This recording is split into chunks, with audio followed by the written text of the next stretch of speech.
Took a knife and stabbed me in my back. That's what time it is? I can't work like this, man. Watching my six all day, every day. I just wanted to help. I offer bread. You mess around, you find out. Wine vest, white shirt, and a perfectly knotted tie, Travis Kelce was a vision of polished charisma in the candlelit banquet hall, the kind of place where whispers travel faster than applause. But on that night, all decorum vaporized in an instant. Travis's voice shattered the gentle hum of polite conversation as he suddenly shouted with pure, unfiltered excitement, leaping up onto a chair with the grace of a man who had just forgotten gravity existed. In his hand gleamed a silver disc, the symbol of victory, his character's prize in the fiercely contested, secretly cutthroat internal golf competition. This was no ordinary evening, and Travis was determined to make it unforgettable. Before anyone could react, before the waiters, the old guard, or even the former champions could process what was happening, Travis began to dance. Not a subtle sway, but a full Broadway flourish, spinning around with the disc held high like a Super Bowl trophy. He raised one hand skyward, the other gripping his hard-won prize, and declared for all to hear, "I am the champion." It wasn't just the volume of his voice that made everyone stop and stare. It was the sheer force of his energy. No one plays golf like Kelce and doesn't win. The room, filled with men and women more used to silent nods than standing ovations, erupted. Chairs scraped the floor as people rose, clapping and cheering, swept up in the wild joy.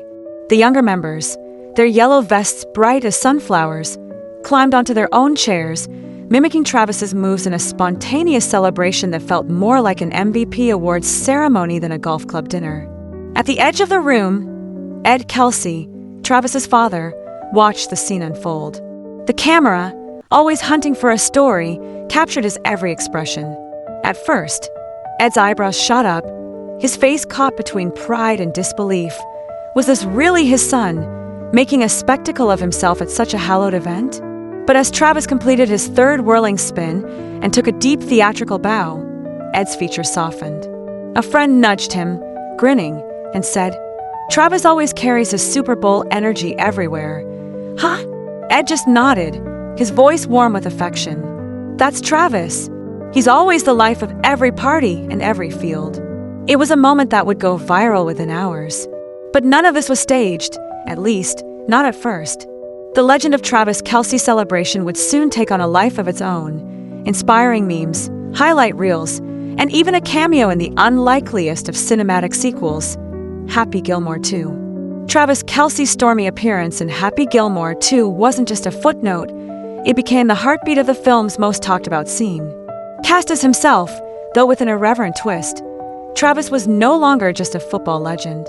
He played a hyperbolic version, a retired athlete addicted to golf, more obsessed with celebrating than the act of winning itself. In this universe, Travis wasn't content to merely compete. He needed to invent new ways to turn every victory into a party.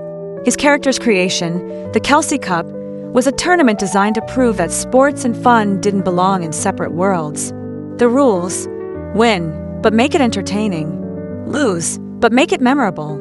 In the film's pivotal dinner scene, an event so raucous it made the original Happy Gilmore look tame, critics saw the perfect intersection of modern sports culture and Adam Sandler's nostalgic, offbeat humor. The scene was a riot of laughter, with Travis at the center, leading a conga line around the table as golf balls rolled underfoot and the silver disc gleamed like a beacon. The audience didn't just see a football star making a cameo, they saw a performer with impeccable comedic timing, holding his own alongside veteran actors. Travis Kelce, it turned out, was as versatile on-screen as on the field. But how did Travis Kelce become the man who could bridge the worlds of football, golf, and Hollywood comedy? His journey was never linear, more a zigzag through moments of triumph, self-doubt, and wild experimentation. Growing up in Cleveland Heights, Travis was the kid who couldn't sit still, the class clown who somehow managed to ace his tests, the athlete who played every sport with reckless joy. He brought that same energy to college football, where his unpredictable celebrations began to draw as much attention as his plays. Touchdowns were followed by dance routines. Sideline interviews became impromptu comedy sketches, and post-game press conferences often ended with Travis making the reporters laugh. Coaches sometimes winced, fans always cheered, and the media, sensing a new kind of star, couldn't get enough. When the NFL came calling, Travis didn't tone himself down. If anything, the bigger stage gave him more room to innovate. The Super Bowl wins were impressive, but what really set him apart was his ability to turn every moment, on or off the field, into an event. He could electrify a locker room, charm a late-night talk show host, or, as the world would soon discover, steal the show in a Hollywood film. It was during an off-season in his late 20s that Kelce discovered golf. What began as a casual hobby soon became an obsession. But true to form, Travis couldn't just play the game, he had to reinvent it.